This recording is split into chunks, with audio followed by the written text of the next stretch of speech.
আসসালামু আলাইকুম। আজকেও বাড়ি থেকে বের হয়েছি কোনো প্রকার প্ল্যানিং ছাড়া, কিন্তু অনেকদিন হলোই দূরে কোথাও যাওয়া হচ্ছে না। তো আজকে বাড়ি থেকে নিয়ত করে বের হয়েছি যে দূরে কোথাও যাব। তো রাস্তায় যেতে যেতে ভাবলাম যে চলন বিলে যাওয়া যায়। তো যে কথা সেই কাজ, চলে আসলাম চলন বিলের রাস্তায়। টানা কয়েকদিন হলো ভালোই বৃষ্টি হচ্ছে, তো ভাবলাম হয়তো চলন বিলে পানি উঠছে, কিন্তু এসে দেখি খুব একটা পানি এখনো ওঠেনি। আমাদের মতো অনেকেই আসছে, বিশেষ করে বাইক নিয়ে আসছে অনেকজন। তো এই রাস্তাটা সারা বছরই এরকম পানি নিচেই থাকে।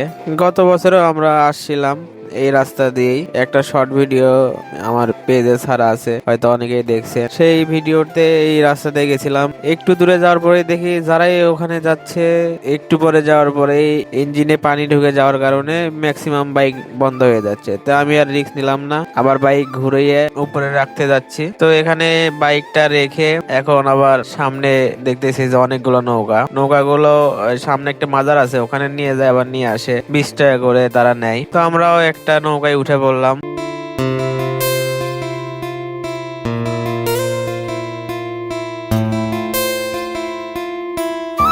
একটু পরে নৌকাটা ছেড়ে দিল, মাজারের দিকে যাচ্ছে। তো পরিবেশটা অনেক সুন্দর ছিল, আমরা উপভোগ করছি, সাথে আপনারাও একটু উপভোগ করেন।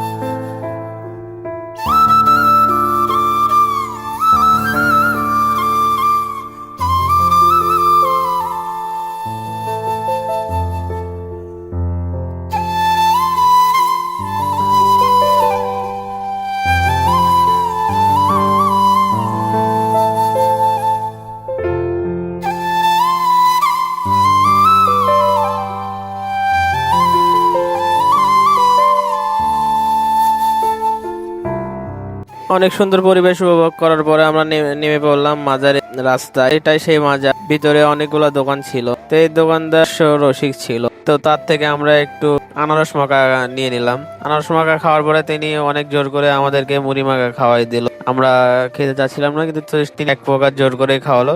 তার কথাবার্তা, খাবার মোটামুটি অনেক ভালোই ছিল। তো খেয়ে দিয়ে আমরা আবার উঠে পড়লাম নৌকায় ওঠার পরে নৌকা আবার রওনা হয়ে পড়লো সেই যেখান থেকে উঠছিলাম সেখানে নামাই দেওয়ার জন্য। কিন্তু নৌকা থেকে নামার পরে আর ভিডিও করতে পারিনি, কারণ বাইকে ওঠার পরপরই বৃষ্টি চলে আসছিল। তো আজকের ভিডিওটা এই পর্যন্ত। সবাই সুস্থ থাকবেন, ভালো থাকবেন এবং চিলবুরের পাশে থাকবেন। আল্লাহ হাফেজ।